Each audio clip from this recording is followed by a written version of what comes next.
Hello students, आज हम जो टॉपिक करने वाले हैं वो है वर्क एंड इट्स टाइप्स।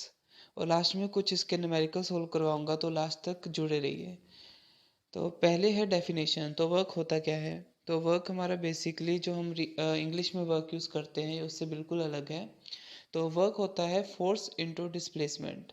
तो अगर मैं फोर्स लगाता हूँ किसी चीज़ पे और वो डिस्प्लेस होती है, तो मैं कहूँगा कि यहाँ पे वर्क हुआ है। अगर सिर्फ फोर्स लग रही है और डिस्प्लेसमेंट नहीं हो रही, तो वहाँ पे वर्क नहीं लग रहा। तो सबसे पहले डेफिनेशन करते हैं कि work is defined as the force acting on a body which is responsible for the displacement of the body. तो यहाँ पे डिस्प्लेस होनी ज़रूरी है। इसका फॉर्मूला भी है, work is equal to force into displacement.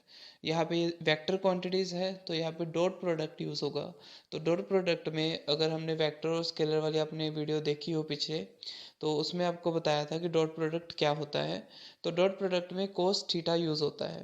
तो यहाँ पे जैसे मैंने फॉर्मूला में लिखा है, W is equal to F into S cos theta, where theta is angle between force and displacement. और वर्क तीन तरह का होता है टाइप ऑफ वर्क में, जैसे लिखा है पॉजिटिव, ज़ीरो एंड नेगेटिव। तो पॉजिटिव वर्क डन अगर जिस तरफ मैंने फोर्स लगाई है और डिस्प्लेसमेंट भी उसी साइड पे हो रही है, तो उसे हम कहेंगे कि वर्क पॉजिटिव है। जैसे कि एक बॉक्स को मैं अ, धक्का लगा रहा हूँ और वो मूव भी कर रहा है उसी डायरेक्शन में, तो यहाँ पे वर्क पॉजिटिव है। इसके ऑपोजिट अगर फ्रिक्शन की बात करें, तो वहाँ पे फोर्स ऑपोजिट लगती है एज कम्पेयर टू डिस्प्लेसमेंट के, तो यहाँ पे वर्क नेगेटिव होता है। और लास्ट जीरो वर्क डन कब होगा? तो जीरो वर्क डन होगा जब फोर्स एंड डिस्प्लेसमेंट के बीच में एंगल 90 डिग्री का बनेगा। इसके लिए काफ़ी बुक्स में कूली का एग्जांपल दिया गया है, जहाँ पे वो फोर्स तो अपवर्ड डायरेक्शन में लगा रहा है लेकिन डिस्प्लेसमेंट सीधी डायरेक्शन में हो रही है, वहाँ पे वर्क को ज़ीरो लिया जाता है। इसके बाद हम इसके न्यूमेरिकल्स करेंगे कुछ। जैसे मैंने यहाँ पे दो न्यूमेरिकल सोल्व करे हैं। फर्स्ट न्यूमेरिकल में इसमें 15 न्यूटन की फोर्स लग रही है और 2 मीटर की डिस्प्लेसमेंट हो रही है। तो इसमें एंगल क्या है? इसके बीच में एंगल 0 डिग्री का है। और को ज़ीरो, जैसे कि मैथ्स के बच्चों को पता होगा कि को ज़ीरो 1 होता है। तो यहाँ पे 15 into two into cos zero, that is 15 into two into one, 30 newton metre और 30 जाउल इसका आंसर आ रहा है।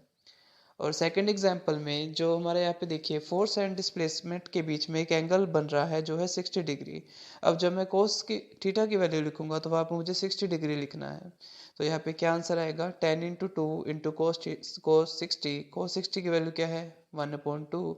दैट इज थीटा की वैल्यू 60 है, इसलिए कोस 60 की वैल्यू है 1/2।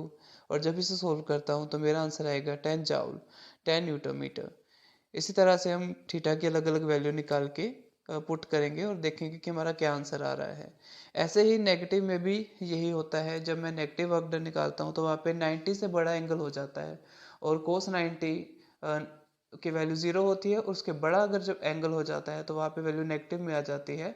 तो इसको हम अगर नेगेटिव वर्क डन भी देखें, तब भी इससे क्या पता लगता है कि फोर्स एंड डिस्प्लेसमेंट की डायरेक्शन ऑपोजिट हो जाएगी एंड एंगल 90 से बड़ा हो जाएगा, तब हमारा नेगेटिव वर्क डन आएगा।